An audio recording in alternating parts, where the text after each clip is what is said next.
So I'm here to discuss what I thought was a county administration presentation to the council about a legislative ask.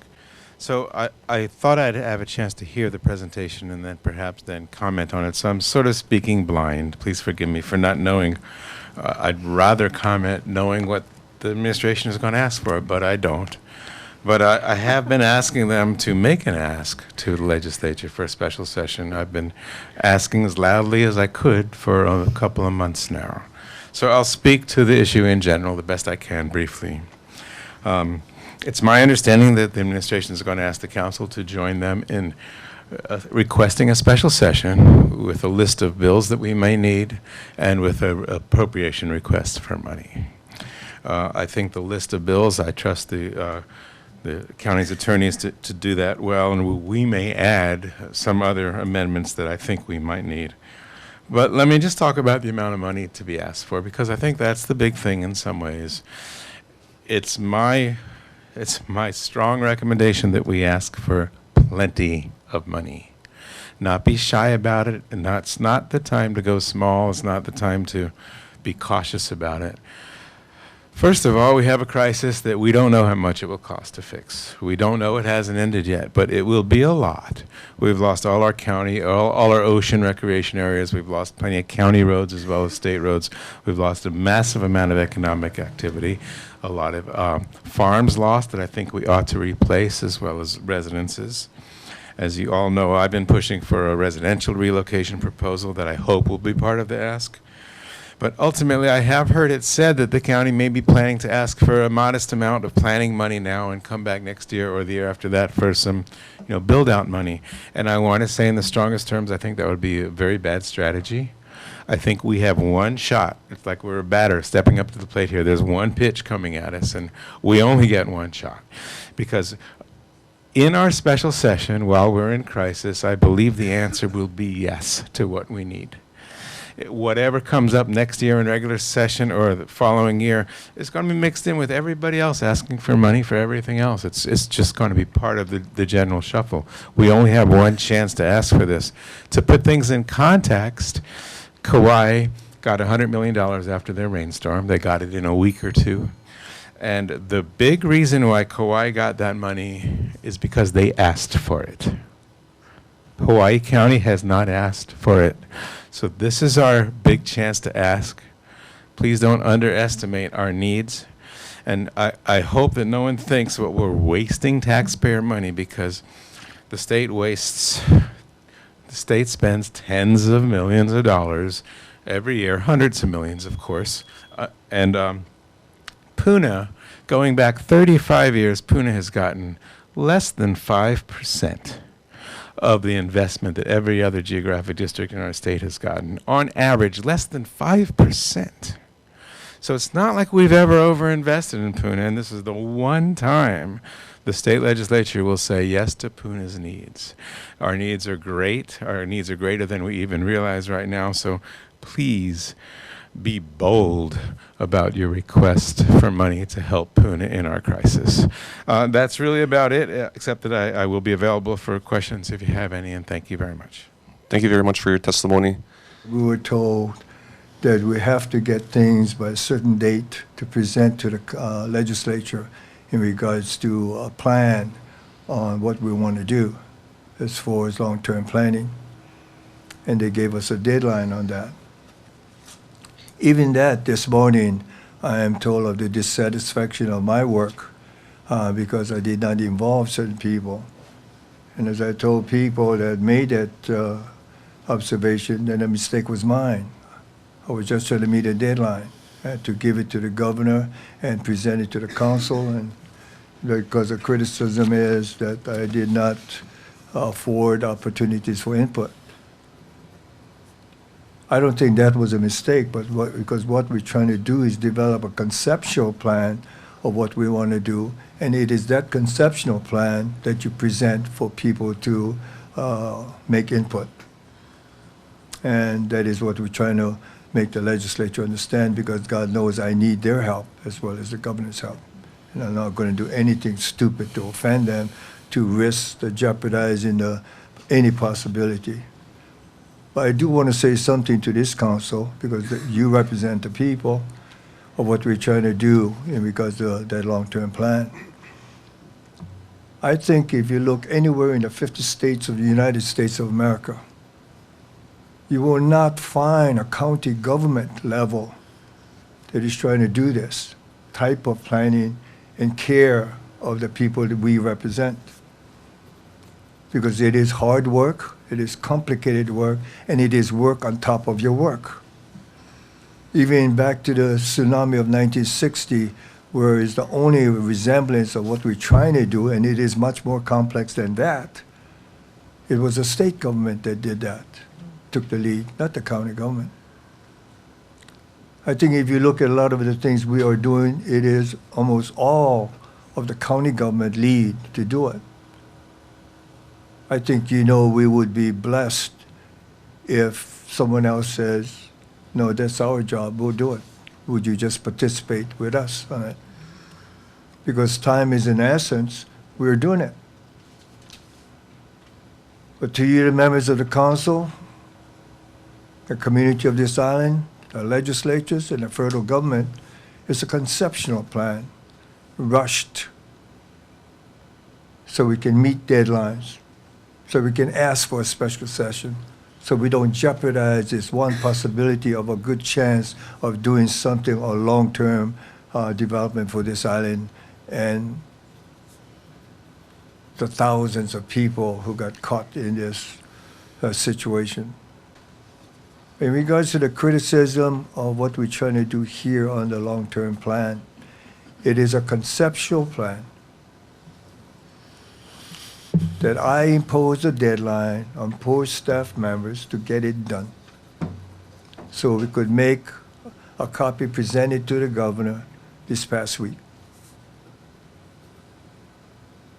I was told that it's so important we jump on it now and get the special session now, because if we allow this opportunity to pass, we will not get it again.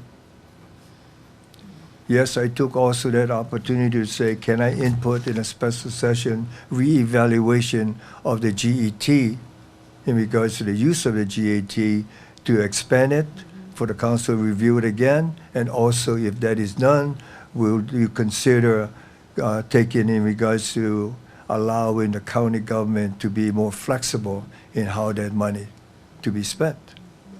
And I hope that is done, because I really believe that is good for this island.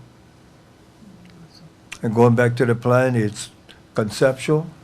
The motive is to meet a deadline. The motive is to get the state legislature to approve a special session. The motive is to present something that they can look at, criticize at, work at, or whatever, on what our needs are. And at the same time, obviously, prior to that, we presented to the county council, this is what we are shooting for, and for you and the public to make an opportunity for input also. I'll answer any questions that you may have. Mahalo, Mayor, for coming down and presenting that. Council members, you have any? Mr. Chung, go ahead. Mayor, earlier Senator Ruderman testified, and it was his suggestion that the county ask for more than he anticipates we're going to be asking for. And I don't want to mischaracterize what he said, and certainly I don't want to pit, the county administration versus, Senator Ruderman and others, but I think it would not be a mischaracterization to say that he was somewhat critical of the administration's game plan in that regard. And I'm not saying he's right or wrong. I just wanted to know if you had an opportunity to hear those concerns, and if you did, whether you had any comments. The answer is yes, as far as talking to him, to express what we're doing. I think it was clear that he's very involved in it, obviously. This is his district. And in one of the things from way back, by way back, I meant when it was clear that thousands of acres of land was going to be covered and make non-productive. It was clear that a plan should be brought up in regards to how we're going to deal with the needs of the people that range from small business to farmers to orchards to simple one-person resident kind of thing, just a general plan. And he had come up with a suggestion at a time where he thought he knew there was land for that. And we discussed that yes, that is going to be something that we're going to have to seek, but before that, a plan must be developed as far as what, we want. And the end result of the land for that is just going to be one of the elements. But the land that he identified was a very good piece of property that belonged to the state government of Hawaii. In regards to his dissatisfaction with us, I think is admirable because he was impatient. Thought that we should move faster without using that word in regards to what we want, how we're going to do it, etc. I wish we had that kind of professional staff that could work on this every day and take a look at the whole problem and what kind of land, whole aspect we call meeting with, for example, Meg Kong, that was very instrumental in Kaiko to get ideas from him. And it was his words that said, I remember, Harry, times were different then. Our job was much simpler than what yours is going to be. And this is the impatience of a lot of people with us, including Senator Rudderman. And I don't blame him for it because his motive, his reason is impatient because he wanted something done to help his people as fast as they could. Well, and interesting that you should mention Meg Khan, who is former managing director of the County of Hawaii. I know, Harry, that you've had great admiration for that man. When he was in that position, but you mentioned how things have changed since the time he was there and now, and you also mentioned about how during the 1960 tsunami, for the rehabilitation efforts, the state had taken the lead, and now the county is being asked to do that.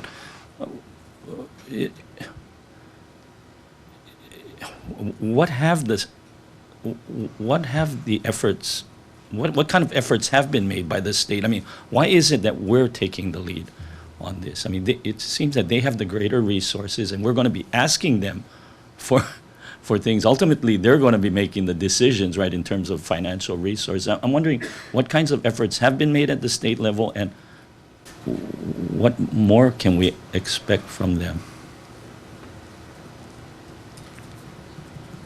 Thank you for the question, Mr. Chairman. I'm just hesitating. I'll make sure that I answer it correctly. And again, I want to reiterate, I'm not trying to pit, I know one side versus the No, other, but we need full information as well. I definitely know you don't intend to do that. Communication with the state, the federal government, meaning FEMA, and obviously our office, was done from the initial when we knew that this disaster, as soon as what was happening, I mean by nature of the huge amount of lava that was coming out, of the type of earthquakes occurring, etc., that it wasn't long before we were all saying, we meaning especially the scientists, that this is something that none of us has ever seen as far as the amount of land being affected, etc., etc. As the disaster went on, it was obvious that the amount of people that were going to affect it, whether it be businessmen, farmers. By businessmen, I mean all of those that in the media today, of those that have lost a huge percentage of their business, what kind of economic development programs we can entail. It was then that during this discussion, it was clear that we're going to have to come up with a very comprehensive program. And since we were doing the talking, and the governor's office represented, FEMA representative office was there, saying that the only way of any kind of success is that this conceptual program be presented, at this point with a support, at least at this point, a verbal support of commitment by everybody, including the governor, including FEMA, and obviously the county government. And everyone there at that meeting said, this is something that's got to be done. You have our commitment, we will support it. And therefore, we took the lead in doing it.